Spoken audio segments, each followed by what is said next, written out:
یہ وہ سوالات ہیں جو آج کے دور میں بھی انسانوں کے ذہنوں میں اس وقت آتے ہیں جب وہ اپنے ارد گرد ناانصافی کو بڑھتا ہوا دیکھتے ہیں۔ ایسا لگتا ہے ہزاروں سال میں انسانی جذبات بالکل نہیں بدلے۔ صحیح کہا آپ نے، لیکن متن کا تجزیہ کرتے ہوئے تبصرہ ایک بہت اہم بات کی نشاندہی کرتا ہے۔ وہ کیا؟ وہ یہ کہ ان سوالات کی نوعیت مایوسی پر مبنی نہیں ہے۔ انہیں بیانیہ یا ریٹوریکل سوالات کے طور پر دیکھا گیا ہے، یعنی ان کا مقصد سچائی کی طاقت پر شک کرنا نہیں ہے، بلکہ سچائی کی حتمی جیت کی یقین دہانی حاصل کرنا ہے۔ ایک طرح کی تسلی؟ جی، یہ ایک طریقہ ہے جس کے ذریعے مصنف اپنے پیروکاروں کے اندر یہ اعتماد پیدا کر رہا ہے کہ ظاہری حالات کتنے ہی خراب کیوں نہ ہوں، سچائی اور انصاف کا پلڑا آخرکار بھاری ہوگا۔ یہ واقعی بہت حوصلہ افزا ہے، اور تحریر صرف سوالات پر نہیں رکتی، بلکہ اس میں انتہائی واضح سماجی ہدایات اور انتباہات بھی نظر آتے ہیں۔ بالکل، عملی ہدایات موجود ہیں۔ یسنا 48 میں برے اور ظالم حکمرانوں کو صریحاً مسترد کیا گیا ہے۔ متن مطالبہ کرتا ہے کہ وہ لوگ حکمرانی نہ کریں جو معاشرے کا امن تباہ کرتے ہیں، بلکہ ایسے لوگ سامنے آئیں جو حکمت اور تقوی کے ساتھ معاملات چلانا جانتے ہیں۔ اور ایک اور چیز جس نے مجھے ذرائع پڑھتے ہوئے بہت سوچنے پر مجبور کیا، وہ تھا زمین اور جانوروں کی دیکھ بھال کے حوالے سے اس متن کا زور۔ یہ بات تو آج کل کی ماحولیاتی بحثوں سے بہت ملتی جلتی ہے۔ جی ہاں، اس قدیم متن میں ماحولیاتی شعور کا یہ پہلو خاصا نمایاں ہے۔ تبصرہ بتاتا ہے کہ انسان کو یہ ہدایت کی گئی ہے کہ وہ زمین اور دیگر مخلوقات کی اس طرح دیکھ بھال کرے کہ وہ پھلیں پھولیں، اور ساتھ ہی غصے اور تشدد کو دبانے کی تلقین بھی کی گئی ہے۔ یعنی اونچائی صرف انسانوں کے آپس کے رویوں تک محدود نہیں ہے، بلکہ اس کا دائرہ انسان کے اپنے ماحول اور زمین کی دیکھ بھال تک پھیلا ہوا ہے۔ یہ کتنا جدید اور ایکو فرینڈلی قسم کا تصور ہے۔ ہزاروں سال پہلے لوگ ان چیزوں کے بارے میں سوچ رہے تھے۔ اور سماجی برائیوں کی فہرست میں ایک خاص چیز کا ذکر بھی ہے جس پر بات کرنا ضروری ہے۔ ہاں، آپ غالباً اس نشے کی غلیظ برائی والے حصے کی بات کر رہے ہیں؟ بالکل، متن میں اسے نشے کی غلیظ برائی کہا گیا ہے، اور تبصرہ اسے ان تباہ کن رویوں سے جوڑتا ہے جو معاشرے میں بے امنی پھیلاتے ہیں۔ جی، متن کے مطابق وہ لوگ جو اپنے مفادات کے لیے یا نشے کی حالت میں تباہی پھیلاتے ہیں، وہ اسی منفی ذہنیت کا حصہ ہیں جو معاشرے کو پیچھے کی طرف دھکیلتی ہے۔ دیکھیں، ان تمام سماجی برائیوں کا ذکر، چاہے وہ برے حکمران ہوں، ماحولیات کی تباہی ہو یا نشہ، یہ اس بات کی طرف اشارہ کرتا ہے کہ یہ سب اسی ویکٹر کے مخالف سمت ہے، جس کی بات ہم نے یسنا 47 میں کی تھی۔ جی ہاں، یہ سب بری سوچ کے عملی مظاہر ہیں، اور یہیں سے یسنا 48 اپنے حتمی پیغام کی طرف بڑھتی ہے جو اس ساری بحث کا ایک طرح سے حل پیش کرتی ہے۔ اور وہ حل کسی معجزے پر مبنی نہیں ہے۔ ہمارے ذرائع کے مطابق یسنا 48 کے آخری حصے یہ بالکل واضح کرتے ہیں کہ دنیا میں بہتری کسی غیبی یا آسمانی مداخلت سے نہیں آئے گی۔ یہی اس پوری گاتھا کا مرکزی نقطہ ہے۔ اس کے بجائے تمام تر زور اس بات پر ہے کہ ایک اچھی اور پرامن زندگی صرف اور صرف انسانی کوشش اور سچائی کی راہ میں کی گئی عملی جدوجہد کے ذریعے ہی ممکن ہے۔ کوئی بیرونی طاقت انسان کے حصے کا کام نہیں کرے گی۔ جب تک انسان خود اپنے اعمال کے ذریعے اس سچائی کا ساتھ نہ دے، تب تک تبدیلی نہیں آ سکتی۔ یہ فلسفہ انسان کو عمل کی طرف بلاتا ہے اور اسے کائنات میں ایک انتہائی فعال کردار سونپتا ہے۔ اور متن کے وہ الفاظ خاص طور پر قابل غور ہیں۔ جب میں نے انہیں پڑھا تو میرے رونگٹے کھڑے ہو گئے۔ وہ الفاظ جہاں انسانوں کو زمین کے نجات دہندہ کہا گیا ہے، سیویئرز آف دی ارتھ۔ جی، میرے نوٹس بتاتے ہیں کہ یہ کسی ایک مخصوص ہستی یا کسی سپر ہیرو کا ذکر نہیں ہے جو آسمان سے اترے گا، بالکل نہیں۔ بلکہ یہ ان عام انسانوں کی طرف اشارہ ہے جو اچھی سوچ سے متاثر ہوتے ہیں، جو سچائی اور انصاف کے اصولوں پر چلتے ہیں، اور جو اپنے معاشرے سے تشدد کا خاتمہ کرنے کی شعوری کوشش کرتے ہیں۔ اس نظریے کے تحت نجات دہندہ بننے کا راستہ ہر اس شخص کے لیے کھلا ہے جو برائی کو روکنے کے لیے عملی قدم اٹھاتا ہے۔ کیا خوبصورت بات ہے! یہ محض کسی نظریے کو تسلیم کر لینے کا نام نہیں ہے، بلکہ ہر روز، ہر لمحے کیے جانے والے ان فیصلوں کا نام ہے جو اچھائی کو فروغ دیتے ہیں۔ اور اگر ہم اسے دوبارہ اس ویکٹر کے تصور سے جوڑیں تو ویکٹر ساکت نہیں رہ سکتا۔ اگر انسان عملی طور پر اچھائی کی سمت میں حرکت نہیں کر رہا تو وہ اس مقاصد کے حصول کا حصہ نہیں ہے۔ یہ بات ان ادوار کے حوالے سے مزید معنی خیز ہو جاتی ہے جن میں شدید سماجی بے چینی پائی جاتی ہے، جیسے ہم نے یسنا 48 کے پس منظر میں بات کی۔ جی ہاں، بالکل۔ جب چاروں طرف سیاسی غیر یقینی ہو، تناؤ ہو، تو یہ پیغام کہ سچائی کی طاقت انسان کے اپنے اندر موجود ہے، یہ ایک بہت بڑا متبادل راستہ پیش کرتا ہے۔ یہ بتاتا ہے کہ حالات کی تاریکی کو ختم کرنے کے لیے کسی بیرونی نجات دہندہ کا انتظار کرنے کے بجائے انسان اپنی نیک ذہنی کیفیت اور عملی کوشش سے خود حالات بدل سکتا ہے۔ اور متن کا بنیادی زور اسی بات پر ہے کہ سچائی کی فتح کا انحصار انسانی ارادے اور عمل پر ہے۔ اور مقدس آگ جس کا ذکر ہم نے پہلے کیا تھا وہ اسی بات کا فیصلہ کرتی ہے کہ کون اپنے ارادے اور عمل میں سچا ثابت ہوا ہے اور کس نے صرف دعوے کیے ہیں۔ تو اگر ہم آج کے اس تفصیلی جائزے سے ملنے والی معلومات کو سمیٹیں تو ہم دیکھتے ہیں کہ سپینتا مینیو کسی روایتی ہستی کا نہیں بلکہ ایک روحانی رویے اور اچھائی کے ویکٹر کا نام ہے، ایک تخلیقی اور مثبت قوت۔ جی۔ یسنا 47 انسان کی اندرونی سالمیت یعنی اس کی انٹیگریٹی اور بہترین سوچ پر زور دیتی ہے، جبکہ یسنا 48 ہمیں سماجی اتھل پتھل اور سیاسی بے یقینی کے دور میں زمین، جانوروں اور معاشرے کی دیکھ بھال کی طرف لے جاتی ہے۔ اور ان سب کے درمیان مقدس آگ ایک فلٹر، ایک کسوٹی کا کام کرتی ہے۔ بالکل، لیکن سب سے نمایاں پہلو وہ زور ہے جو یہ متن انسانی کوشش پر دیتا ہے کہ انسان کے اپنے نیک اعمال ہی اسے زمین کا نجات دہندہ بناتے ہیں۔ ان قدیم تحریروں اور ان کے تبصرے کا بغور مطالعہ ہمیں یہی بتاتا ہے کہ انسان کی اخلاقی اور سماجی ذمہ داری اس دنیا کے نظام میں ایک بنیادی اکائی کی حیثیت رکھتی ہے۔ یہ محض کوئی پرانی تاریخ نہیں ہے بلکہ عمل اور رد عمل کا ایک جامع نظام ہے جو انسان کو اس کے ہر فیصلے کا ذمہ دار ٹھہراتا ہے۔ بالکل صحیح کہا آپ نے۔ اچھا، آج کی زبردست گفتگو کو ختم کرنے سے پہلے ہم ایک ایسی سوچ کی طرف اشارہ کرنا چاہیں گے جو ان ذرائع سے نکلتی تو ہے لیکن اسے اکثر ایک مختلف زاویے سے دیکھا جاتا ہے۔ جی، وہ کیا سوچ ہے؟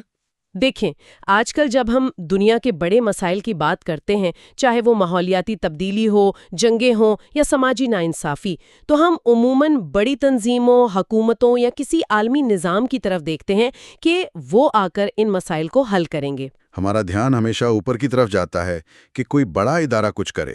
بالکل، لیکن اگر ہم اس قدیم متن کے ویکٹر اور انسانی کوشش کے فلسفے کو سامنے رکھیں تو انسان کے ذہن میں ایک سوال پیدا ہوتا ہے، کیا ہم بڑے اداروں پر انحصار کر کے دراصل اپنا وہ انفرادی اور بنیادی کردار کسی اور کے حوالے تو نہیں کر رہے جسے یہ فلسفہ دنیا کو بدلنے کی اصل کنجی قرار دیتا ہے؟ یہ ایک بہت چھپتا ہوا سوال ہے۔ ذرائع جو آج ہمارے پاس ہیں وہ سپینتا مینیو کے حصے سے ہیں، خاص طور پر یسنا 49 اور یسنا 50۔ اور یہ دونوں یسنا بہت گہری ہیں۔ بالکل۔ تو آج کا ہمارا بنیادی مقصد ان دعاؤں میں چھپی اس شدید شاعرانہ کیفیت کو سمجھنا ہے جو ایک طرف نیک ذہن یعنی وہ منع کی روشنی دکھاتی ہے اور دوسری طرف جھوٹ کے مسکن کی تاریکی کو بے نقاب کرتی ہے۔ سچائی اور جھوٹ کے درمیان یہ انتخاب محض کوئی نظریاتی بحث نہیں ہے، یہ بقا کی جنگ ہے۔ ٹھیک ہے، آئیے اس کی تہ تک جاتے ہیں کہ کس طرح ان قدیم تحریروں میں اعمال کے نتائج کو بیان کیا گیا ہے۔ یہاں جو بات سب سے زیادہ حیرت انگیز ہے وہ یہ ہے کہ یہ عبارات ہمیں صرف اچھے اور برے کی کوئی روایتی لسٹ نہیں پکڑاتی۔ صحیح۔ جب ہم ان متون کو دیکھتے ہیں تو یہ واضح ہوتا ہے کہ ان نے صرف کیا کا جواب نہیں ہے کہ آپ کو کیا کرنا چاہیے یا کیا نہیں، بلکہ ان میں کیوں کا ایک بہت ہی مربوط فلسفہ موجود ہے۔ یعنی وہ وجہ بتاتے ہیں۔ جی ہاں، نیکی یا برائی کا انتخاب کوئی ایسا فیصلہ نہیں ہے جو انسان پر یعنی باہر سے زبردستی مسلط کیا گیا ہو۔ میں اسے یوں دیکھتی ہوں کہ یہ انسانی روح، اس کی نیت اور کائنات کے توازن کے درمیان ایک ناگزیر تعلق ہے۔ اور یہی وہ اندرونی کشمکش ہے جو ہمیں یسنا 49 کی بالکل شروعاتی سطروں میں نظر آتی ہے، ایک بہت ہی ٹھوس شکل میں۔ بالکل، وہاں ایک باقاعدہ کردار کا ذکر ہے۔ ہاں، زرتشت کا سامنا کسی غیر مرئی برائی سے نہیں ہو رہا، بالکل۔ بلکہ ایک انتہائی ضبی اور ہٹ دھرم کردار سے ہے جسے بندوا کہا گیا ہے۔ بندوا، جی۔ یہ کردار اس لیے اہم ہے کیونکہ اس نے صرف سچائی کو نظر انداز نہیں کیا، بلکہ وہ شعوری طور پر نیک ذہن کے اثرات کو رد کر رہا ہے۔ اسے اس بات کی کوئی پرواہ نہیں کہ ارمایتی یعنی وہ راست بازی جو معاشرے میں خوشحالی لاتی ہے وہ تباہ ہو رہی ہے۔ بندوا کی ضد ایک مستقل رکاوٹ بن چکی ہے۔ اگر ہم اسے وسیع تر پس منظر سے جوڑیں تو اندازہ ہوتا ہے کہ یہ صرف ایک شخص کا ذکر نہیں ہو رہا۔ گتھا کا انداز بیان کافی استعاراتی ہے۔ تو بندوا ایک علامت ہے؟ بالکل، بندوا دراصل ہر اس بڑی رکاوٹ اور ہر اس مائنڈ سیٹ کی علامت ہے جو سچائی یعنی آشا کے نظام سے ٹکراتا ہے۔ جب کوئی شخص یا کوئی گروہ اپنی انا کی خاطر نیک ذہن کی رہنمائی ماننے سے انکار کرتا ہے تو وہ صرف اپنا نقصان نہیں کر رہا ہوتا، وہ پورے معاشرے کا توازن بگاڑتا ہے۔ جی، ارمایتی وہ پاکیزہ سوچ ہے جو زمین کو قابل رہائش بناتی ہے، بندوا اس کے بالکل الٹ ہے۔ تو یہ کشمکش محض دو افراد کی نہیں بلکہ تعمیر اور تخریب کی سوچ کا ٹکراؤ ہے۔ اور مجھے یہ بات بہت دلچسپ لگی کہ اس تقریبی ذہنیت کو کاؤنٹر کیسے کیا گیا ہے۔ ذرائع بتاتے ہیں کہ سچائی کو ثابت کرنے کے لیے کسی معجزے کا سہارا نہیں لیا گیا۔ یہ ایک بہت اہم نکتہ ہے۔ جی، یسنا 49 یہ تصور دیتی ہے کہ نیکی یا سچائی کا انتخاب کرنا بذات خود اس بات کی دلیل ہے کہ آپ حق پر ہیں۔ سچائی اپنا جواز خود پیش کرتی ہے، جبکہ جو لوگ برائی کا راستہ چنتے ہیں وہ خاموشی سے اپنی ہی بنیادیں کھوکھلی کر رہے ہوتے ہیں۔ سچ کہا آپ نے۔ تحریر واضح کرتی ہے کہ برے خیالات والے لوگ اپنی زہریلی زبان سے معاشرے میں ایک بگاڑ پیدا کرتے ہیں جسے جھوٹ کا عقیدہ کہا گیا ہے۔ اور یہ جو جھوٹ کا عقیدہ یا ہیریسی آف ان ٹروتھ ہے نا، یہ ایک بے حد طاقتور اصطلاح ہے۔ واقعی یہ صرف عام جھوٹ بولنے کی بات نہیں ہو رہی ہے، یہ ایک پورے نظام کی طرف اشارہ ہے جو یعنی حقیقت کو مکمل طور پر مسخ کر دیتا ہے۔ جب لوگ باقاعدہ منصوبہ بندی کے ساتھ انتشار پھیلاتے ہیں تو وہ معاشرے کا اخلاقی تانا بانا ادھیڑ دیتے ہیں، وہ ایک فریب کی دنیا بناتے ہیں۔ جی، اور جیسا کہ ان تحریروں کا اصول ہے، یہ فریب بالآخر اپنے ہی پیدا کرنے والوں کو کھا جاتا ہے۔ جو تباہی وہ دوسروں کے لیے بوتے ہیں وہ اسی تباہی کی فصل خود کاٹنے پر مجبور ہوتے ہیں۔ یہ ایک ناگزیر کائناتی اصول ہے۔ تو اس سب کا مطلب کیا ہے؟ ایک طرف ہم اس انتشار اور فریب کو دیکھ رہے ہیں، لیکن اس کے برعکس ان لوگوں کی کیا حالت ہے جو ان رکاوٹوں کے باوجود نیک ذہن کو اپناتے ہیں؟ ان کا مقام بالکل مختلف ہے۔ کیونکہ تحریر کہتی ہے کہ جو شخص وہو منع کی رہنمائی میں سچائی کی حکمت اپناتا ہے وہ معاشرے میں فراوانی کو فروغ دینے والا بن جاتا ہے۔ ایسے شخص کے لیے آسمانی بادشاہت کی نوید دی گئی ہے۔ یہ تضاد بہت گہرا ہے، ایک طرف مکمل تباہی اور دوسری طرف فراوانی۔ یہ تضاد گتھا کے فلسفے کا محور ہے۔ جو شخص نیک ذہن کو ایک عملی حقیقت کے طور پر اپنے اندر بسا لے وہ ایک پازیٹیو قوت بن جاتا ہے۔ لیکن اگر ہم یسنا 49 کی آیت 11 کو دیکھیں تو برے حکمرانوں کا جو انجام بیان ہوا ہے وہ اندر تک ہلا دیتا ہے۔ ہاں، وہ ایسا کافی سخت ہے۔ اس میں واضح ہے کہ جن لوگوں کے اعمال اور سوچ کرپٹ ہے، موت کے وقت ان کی اپنی بگڑی ہوئی روحیں ان کا استقبال کرنے کھڑی ہوں گی۔ کیا ہولناک منظر ہے۔ بالکل، اور ان کا حتمی ٹھکانہ کوئی عام قید خانہ نہیں بلکہ جھوٹ کا مسکن یعنی ہاؤس آف دا لائے ہوگا۔ انسان کو سزا دینے کے لیے کسی بیرونی جلاد کی ضرورت ہی نہیں پڑتی، اس کے اپنے ہی برے اعمال اس کی ابدی حقیقت بن جاتے ہیں۔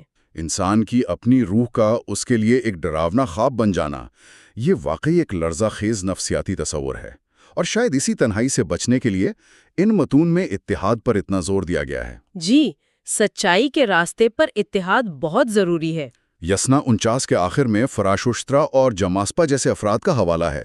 ان کا ذکر کر کے یہ واضح کیا گیا ہے کہ سچائی کے راستے پر چلنے والوں کا آپس میں جڑنا کتنا اہم ہے۔ سچائی کا سفر کوئی انفرادی عمل نہیں ہے، یہ ایک کمیونٹی کا تقاضا کرتا ہے۔ فراشوشترا اور جاماسپا کا ذکر نمایاں کرتا ہے کہ سچائی کا پیغام تنہا نافذ نہیں ہو سکتا۔ جہاں بندوا جیسی طاقتیں ہوں وہاں اچھے لوگوں کا بکھرے رہنا تباہ کن ہے۔ سچائی کو ایک منظم قوت بننے کے لیے کمیونٹی چاہیے، بالکل صحیح۔ اور وہ بہترین انعام جس کا ذکر بار بار آتا ہے وہ صرف موت کے بعد کی منزل نہیں، بلکہ وہ اس دنیا میں امن اور سچائی کا قیام بھی ہے جو وہ مل کے تعمیر کرتے ہیں۔ یہاں آ کر یہ موضوع واقعی بہت دلچسپ ہو جاتا ہے، کیونکہ جب ہم اس اتحاد کی بحث سے نکل کر یسنا 50 کی طرف آتے ہیں تو لہجے میں ایک زبردست تبدیلی محسوس ہوتی ہے۔ ہاں، لہجہ بالکل بدل جاتا ہے۔ یسنا 49 کا وہ تجزیاتی انداز اچانک ایک انتہائی جذباتی اور گہری پکار میں بدل جاتا ہے۔ یسنا 50 کا آغاز اس سوال سے ہوتا ہے، میں مدد کے لیے کس پر بھروسہ کروں؟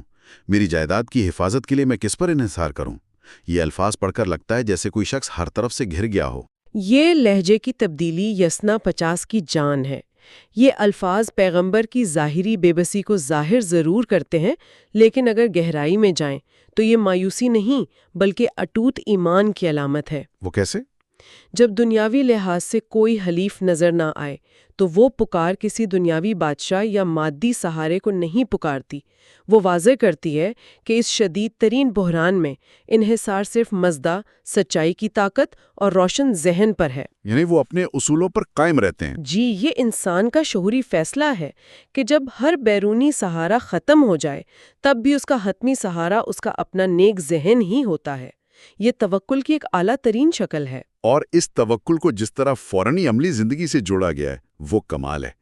اسی یسنا 50 کی اگلی سطروں میں واضح کیا گیا ہے کہ صرف دعائیں نہیں کرنی، عملی اقدامات کرنے ہیں۔ عمل کے بغیر تو کچھ نہیں ہے۔ ذرائع بتاتے ہیں کہ جو لوگ سچائی کے قانون کے ساتھ چلتے ہیں وہ دراصل وہ لوگ ہیں جو بنجر اور اجاڑ زمین کو آباد کرتے ہیں، جو اپنے معاشرے کے لیے امن لاتے ہیں۔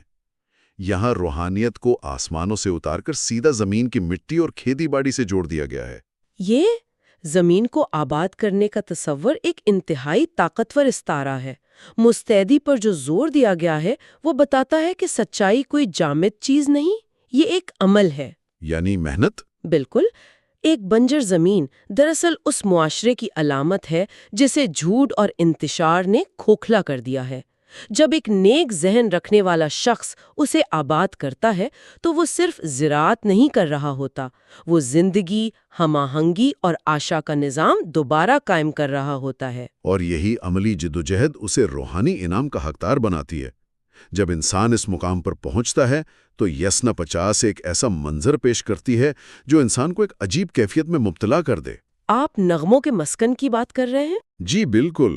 تحریر بتاتی ہے کہ جب سچائی دل کو چھوتی ہے تو انسان اپنے اندر کی روحانی طاقت کو سمیٹ کر حمد و ثنا کے نغمے گاتا ہے، اور وہ منظر کہ جب میں تیرے دروازے پر کھڑا ہوں گا تو میں تیرے نغموں کے مسکن سے اپنی ہی دعاؤں کی بازگشت سنوں گا۔ یہ کتنا خوبصورت ہے کہ انسان اپنی ہی آواز کو ایک ابدی گونج کے طور پر سن رہا ہے۔ یہ پورے گتھا کے ادب میں ایک نہایت ہی بصیرت افروز منظر ہے۔ نغموں کا مسکن یا A Bound of Songs دراصل اس ابدی منزل کا نام ہے جہاں کوئی انتشار یا جھوٹ نہیں، صرف ہم آہنگی ہے۔ اور سب سے اہم بات یہ ہے کہ انسان وہاں کسی اور کے گائے ہوئے گیت نہیں سنتا، بلکہ وہ اپنی ہی خالص دعاؤں اور دنیا میں کیے گئے اپنے اچھے اعمال کی بازگشت سنتا ہے۔ یہ اس بات کی توثیق ہے کہ سچائی کی راہ میں کی گئی کوئی بھی محنت اس کائنات میں کہیں گم نہیں ہوتی۔ وہ ایک راگ بن جاتی ہے۔ جی، وہ ایک ہم آہنگ راگ کی شکل اختیار کر لیتی ہے جو خالق کے دروازے پر انسان کا اپنا استقبال کرتی ہے۔ اور اس مسکن تک پہنچنے کے سفر کو یسنا 50 کے اندر ایک بہت ہی پرجوش استعارے سے بیان کیا گیا ہے۔ سچائی اور نیک ذہن کے ساتھ آگے بڑھنے کو عقیدت کے گھوڑوں کو جوتنے سے تشبیہ دی گئی ہے۔ ہاں، وہ یسنا 50 کی آیت 7 کا حصہ ہے۔ یہ استعارہ ایک ساکت انسان کی تصویر نہیں بناتا، بلکہ ایک ایسے شخص کی تصویر ہے جس نے اپنی تمام تر توانائیوں کو اکٹھا کر لیا ہے اور ایک تیز پرجوش سفر پر نکل پڑا ہے۔ اس سے ایک بہت اہم سوال پیدا ہوتا ہے کہ اس پوری سرتوڑ کوشش، اس روحانی سفر کا حتمی نتیجہ کیا نکلتا ہے؟ اس کا عروج ہمیں یسنا 50 کی آیت 9 میں ملتا ہے، جہاں انسان اپنے مقدر کی بات کرتا ہے۔ بالکل۔ وہاں بتایا گیا ہے کہ سچائی اور نیک ذہن کی مسلسل رہنمائی کی بدولت انسان ایک ایسے مقام پر پہنچتا ہے جہاں وہ دعویٰ کرتا ہے کہ وہ اپنے مقدر کا خود مالک بن گیا ہے۔ یہ تو اس دور کے لحاظ سے بہت انقلابی تصور ہے۔ بے شک یہ واضح کرتا ہے کہ انسان کسی اندھے مقدر یا ستاروں کی گردش کا غلام نہیں ہے۔ اس کی قسمت کی باغ ڈور اس کے اپنے فیصلوں، اعمال اور سچائی کے ساتھ وابستگی کے ہاتھ میں ہے۔ اور پھر تحریر کہتی ہے کہ یہاں تک کہ وہ سورج کی روشنی بھی خالق کی شان اور سچائی کے قانون کی گواہی دے رہی ہوتی ہے۔ اگر ہم اس پورے تجزیے کو سمیٹیں تو یہ بات واضح ہو کر سامنے آتی ہے کہ یسنا 49 اور 50 محض کچھ پرانی مناجات نہیں ہیں۔ در حقیقت یہ اندھیرے کے خلاف روشنی کی جدوجہد کا ایک مکمل عملی اور روحانی ضابطۂ حیات ہیں۔ آپ نے بالکل درست کہا۔ یہ ہمیں سکھاتے ہیں کہ کس طرح جھوٹ کے مسکن سے بچ کر شعوری طور پر نیک ذہن کو اپنانا ہے، بنجر زمینوں کو آباد کرنا ہے اور اپنے مقدر کی باگڈور اپنے ہاتھوں میں لینی ہے۔ اور اگر ہم اس پر غور کریں کہ اس تمام بحث کی آج کے دور میں کیا افادیت ہے تو جواب بہت سیدھا ہے۔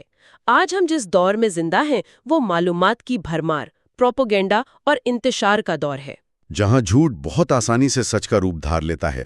سچائی اور نیک ذہن کا شعوری انتخاب کرنا آج شاید سب سے زیادہ اہم ہو چکا ہے۔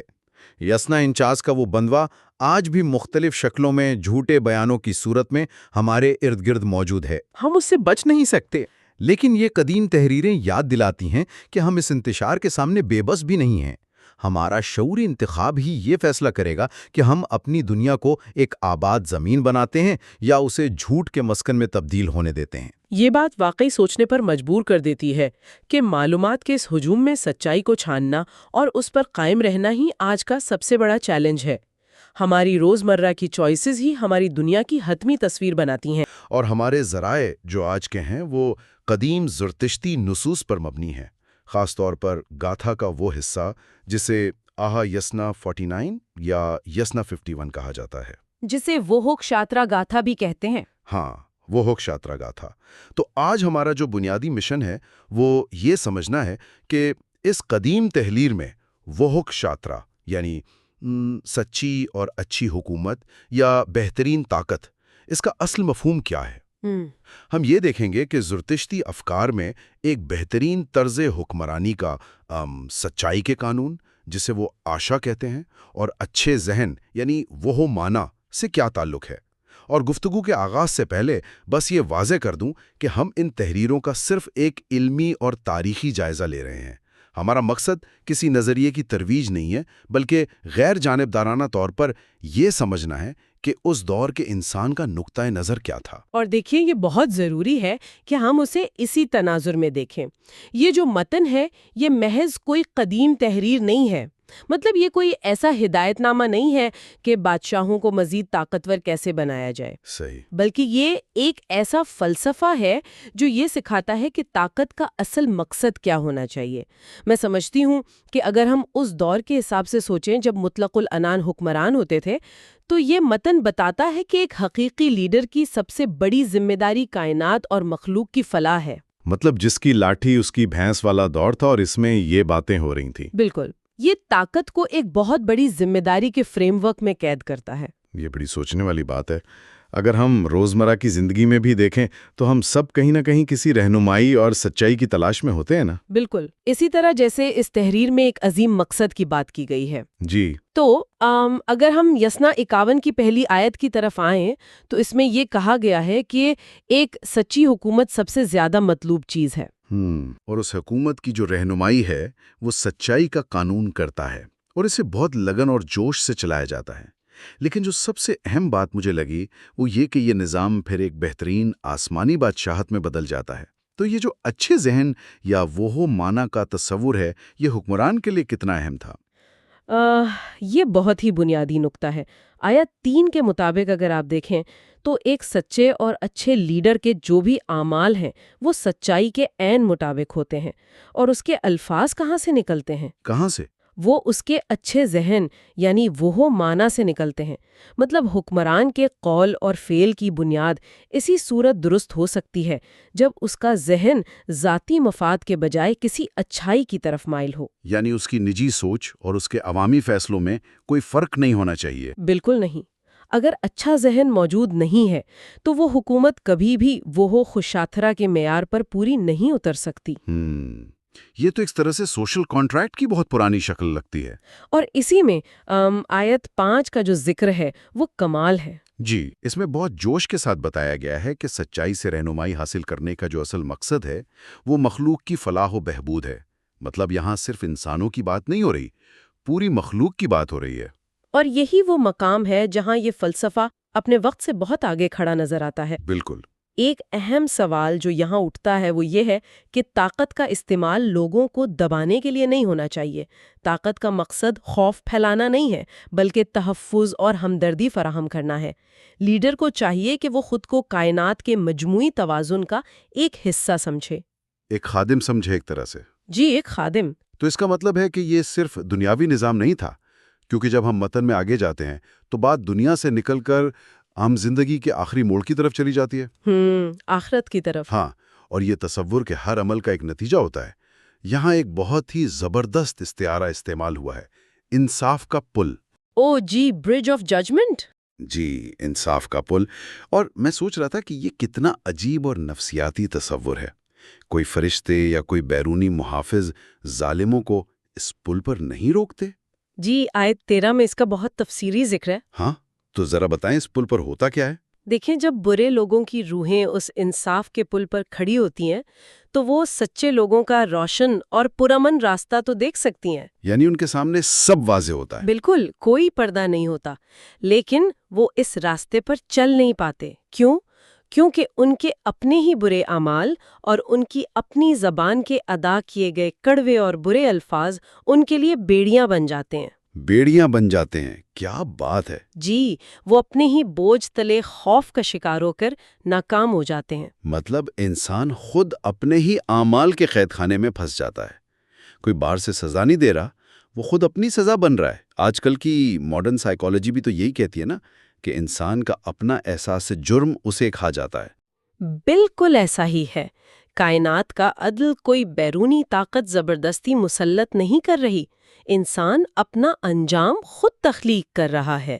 اور اسی تسلسل میں آیت 9 میں ایک اور چیز کا ذکر ہے۔ کون سی چیز؟ ایک آخری پگھلے ہوئے امتحان کا۔ اچھا، آگ کا امتحان۔ جی، فائنل مولٹن ٹیسٹ، جو آگ کے ذریعے سچے اور برے کو بالکل الگ کر دے گا۔ یہ اس بات کی علامت ہے کہ سچائی اور جھوٹ کی جو ملاوٹ ہے وہ ہمیشہ قائم نہیں رہ سکتی۔ خالص سچائی کندن کی طرح نکھر کر سامنے آئے گی، اور برائی جل کر خاک ہو جائے گی۔ یہ بہت پاورفل ہے۔ اب اگر ہم ان برے لوگوں کی بات کریں تو متن میں ایک مخصوص نام دیا گیا ہے انہیں، ظالم کارپن۔ جی، ایول کارپنس۔ آیت 14 میں ان کا ذکر ہے کہ یہ ظالم کارپن زمین اور اس کی مخلوقات کے لیے مصائب کا باعث بنتے ہیں۔ ان کا انجام جھوٹ کا گھر یا ہاؤس آف دی لائے بتایا گیا ہے۔ یہ کارپن اصل میں کیا علامت ہیں؟ اگر ہم تاریخی حوالے سے دیکھیں تو یہ وہ مخصوص مراد یافتہ طبقہ یا پیشوا تھے جو ظالمانہ رسم و رواج کو فروغ دیتے تھے۔ یہ معاشرے میں خوف پھیلا کر اپنا اقتدار قائم رکھتے تھے۔ استحصال کرتے تھے۔ جی، اور ان ظالموں کا پرامن زندگی سے کوئی تعلق نہیں ہوتا۔ جو بھی کائنات کو نقصان پہنچاتا ہے اس کا انجام تباہی ہے۔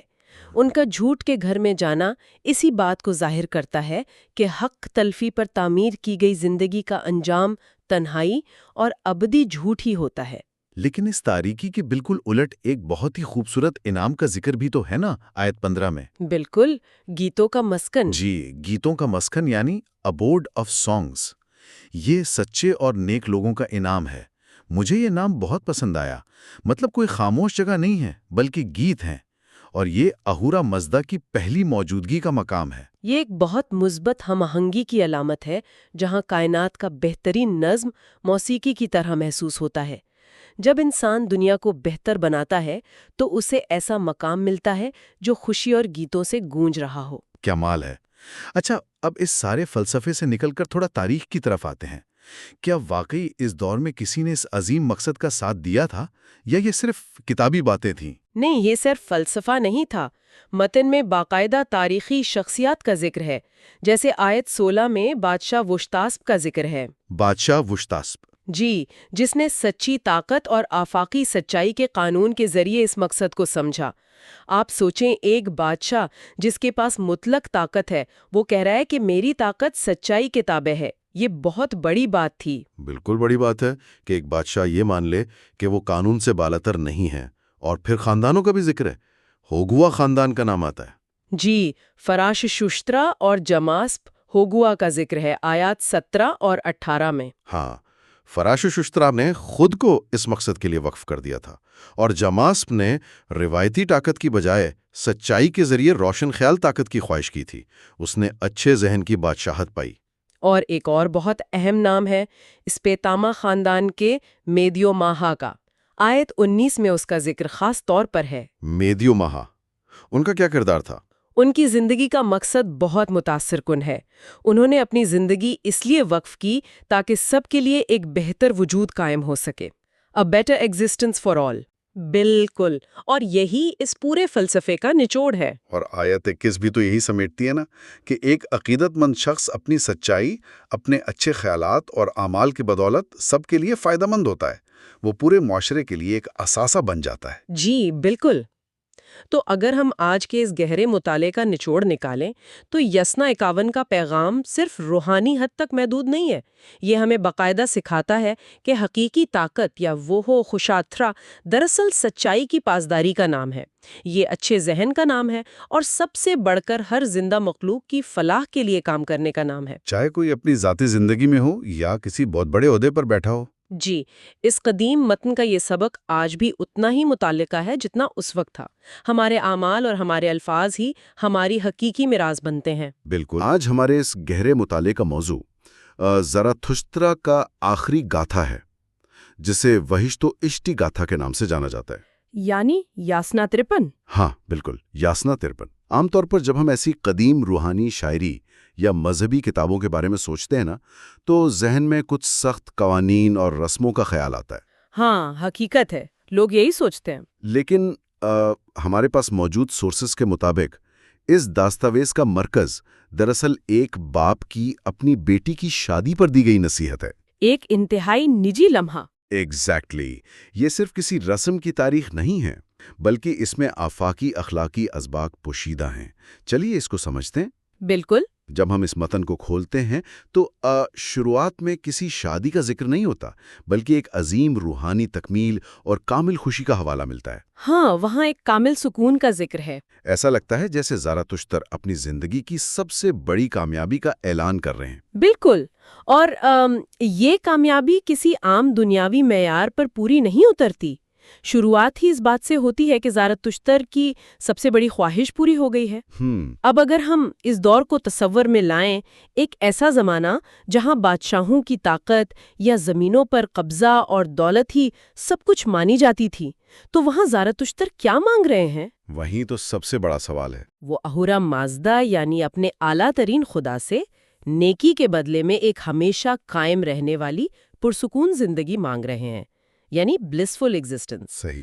یہاں یہ سمجھانا مقصد ہے کہ حقیقت اور جھوٹ کے درمیان جو کشمکش چل رہی ہے، اس میں اصل فتح کیا ہے؟ اصل کامیابی؟ ہاں، اصل کامیابی اس اچھے دین کے اصولوں کو اپنانے میں ہے جو سچائی پر مبنی ہے۔ یہ کامل خوشی کسی باہری چیز سے نہیں، بلکہ انسان کے اندر کی پاکیزگی سے جڑی ہوئی ہے۔ یہ پوائنٹ واقعی بہت زبردست ہے۔ سوچئے ذرا، آج کل ہم سیلف ہیلپ کی کتابوں میں پڑھتے ہیں کہ اندر کا سکون باہر کی دولت سے نہیں ملتا۔ آج کل کی ماڈرن سائیکالوجی بھی یہی کہتی ہے۔ اور ہزاروں سال پہلے قدیم فلسفے میں بالکل یہی بات کی جا رہی ہے۔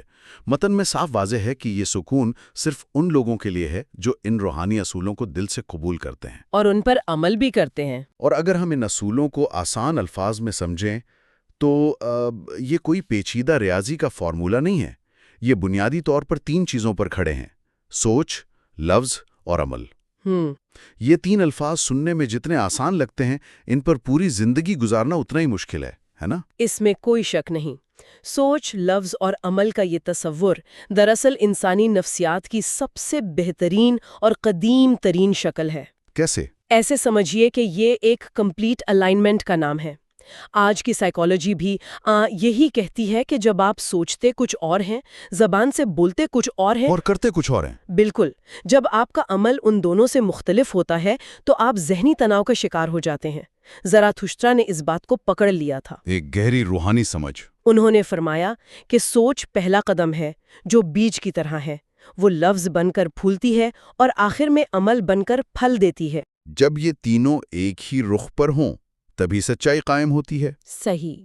متن میں اس نظام کو پریکٹیکلی لاگو کرنے والوں کی مثال بھی ملتی ہے، جہاں کچھ قدیم حکمرانوں کا ذکر آتا ہے، جیسے کنگ وشٹسپا اور فریشاگوسٹرا، ہاں، ان کا حوالہ موجود ہے۔ جنہوں نے اپنے اقتدار کا مقصد صرف لوگوں پر حکومت کرنا نہیں رکھا بلکہ اس اخلاقی نظام کو قائم کرنا سمجھا۔ ان کا مقصد تھا کہ لوگ اپنی انفرادی ذمہ داری کو پہچانیں اور ایک سچی عبادت کی طرف آئیں جو دراصل انہی 3 ستونوں پر کھڑی ہے۔ اچھا، اس کا مطلب یہ ہوا کہ اس دور میں بھی کچھ ایسے لوگ تھے جو اس روحانی بیج کو پورے معاشرے میں بو رہے تھے۔ بالکل تھے۔ اب یہاں سے متن ایک نیا موڑ لیتا ہے جو مجھے اس پورے گہرے مطالعے کا سب سے دلچسپ حصہ لگا۔ ورسز 3 اور 4 کی طرف آتے ہیں۔ ہم اس آفاقی اور کائناتی گفتگو سے نکل کر اچانک ایک نہایت ہی نجی اور گھریلو ماحول میں آ جاتے ہیں۔ ایک دم پرسنل۔ زراتھشترا اپنی سب سے چھوٹی بیٹی پوروچستا کی شادی کے وقت اس سے مخاطب ہوتے ہیں، جو ہیچاتسپا اور سپتاما خاندان سے تعلق رکھتی ہیں۔ ہاں، اب عام طور پر جب ہم شادیوں پر دی جانے والی نصیحتوں کے بارے میں سوچتے ہیں تو وہ ایسی ہوتی ہیں کہ سب کا خیال رکھنا یا جھگڑے مت کرنا وغیرہ، روایتی باتیں۔ لیکن یہاں جو باپ اپنی بیٹی کو نصیحت کر رہا ہے وہ بالکل الگ ہے۔ وہ اسے کہہ رہا ہے کہ اپنی عقل کا استعمال کرو، اچھے ذہن کی روشنی میں فیصلے کرو اور سچائی کو مضبوطی سے پکڑ لو۔ یہ اس دور کے حساب سے ایک عورت کو دی جانے والی بہت ہی خود مختارانہ نصیحت لگتی ہے۔ یہاں جو سب سے حیران کن بات ہے وہ یہ ہے کہ شادی کا یہ تصور روحانی اور معاشرتی ذمہ داری کا ایک انتہائی اہم مرکز بن گیا ہے۔ صحیح۔ اور رشتہ کو جو نصیحت کی جا رہی ہے وہ اندھی تقلید کی نہیں ہے، انلائٹنڈ انڈرسٹینڈنگ یعنی روشن عقل کی بات کی جا رہی ہے۔ یعنی خود سوچو اور سمجھو۔ بالکل، اس کا واضح مطلب یہ ہے کہ شادی کوئی ایسی چیز نہیں جہاں انسان نے سوچنا سمجھنا چھوڑ دینا ہے، اور جب پرشتہ اس نصیحت کا جواب دیتی ہے تو وہ خود کو ایک نیک اور سچی انسان کے طور پر پیش کرتی ہے۔ اس کی کمٹمنٹ نظر آتی ہے۔ وہ وعدہ کرتی ہے کہ وہ اپنے والد، اپنے شوہر اور خاندان کی عزت کرے گی، مگر بات یہاں ختم نہیں ہوتی۔ اچھا؟ وہ اپنے اس عہد کو معاشرے کے آخری فرد تک لے جاتی ہے۔ وہ کہتی ہے کہ وہ امیر اور رتبے والے لوگوں کے ساتھ بھی اتنی ہی سچائی سے پیش آئے گی جتنی سچائی سے وہ کسی عام کسان یا غریب کے ساتھ پیش آئے گی۔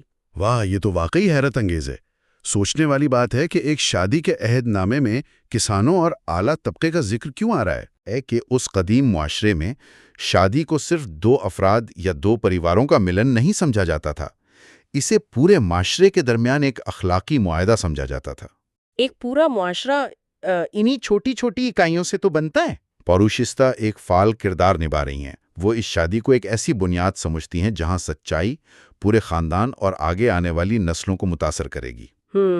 آج کے دور میں ہم اکثر سوچتے ہیں کہ ہماری نجی زندگی کا معاشرے پر کیا اثر پڑے گا، لیکن یہ متن سکھاتا ہے کہ آپ کا ایک اہم نجی رشتہ دراصل پورے معاشرے میں سچائی یا جھوٹ پھیلانے کا ذریعہ بن سکتا ہے۔ بالکل ایسے ہی بات ہے۔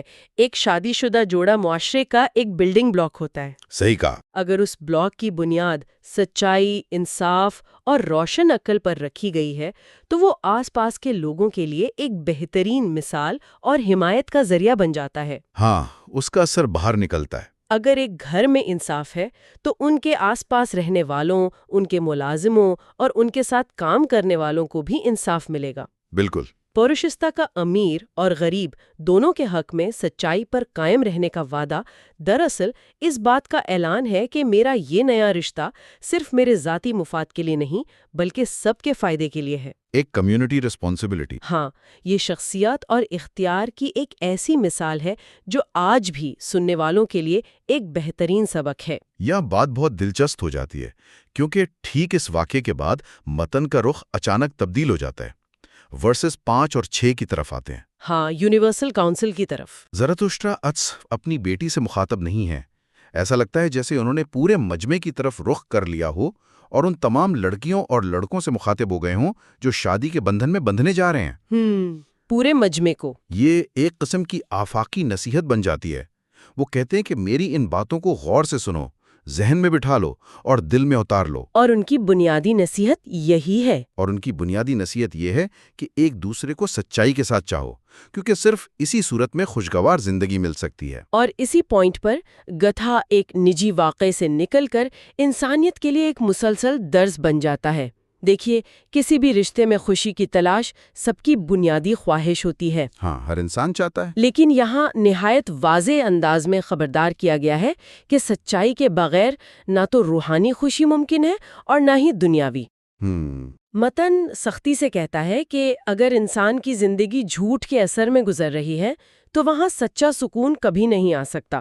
حکم دیا گیا ہے کہ جھوٹ کی ان زنجیروں کو اکھاڑ پھینکو جو انسان کو جکڑے ہوئے ہیں۔ یعنی بنیاد خالص ہونی چاہیے۔ اگر کوئی زندگی یا کوئی رشتہ فریب پر رکھا گیا ہے تو وہ بنیاد اندر سے کھوکھلی ہوتی ہے۔ یہ فریب صرف دوسروں کو نہیں، اپنے آپ کو دھوکہ دینا بھی ہو سکتا ہے۔ اسی حوالے سے متن میں ایک ایسی طاقتور لائن آتی ہے جو سننے والوں کو رک کر سوچنے پر مجبور کر سکتی ہے۔ وہ قید خانے والی۔ ہاں بالکل، اس میں بتایا گیا ہے کہ جو سکون بے عزتی سے یا دوسروں کا حق مار کر یا کسی کو نقصان پہنچا کر حاصل کیا جائے وہ حقیقت کی تلاش کرنے والے کے لیے ایک قید خانہ بن جاتا ہے۔ یہ پرزن فار دا سیکر کا لفظ استعمال ہوا ہے، یہ مجھے بہت گہری بات لگی۔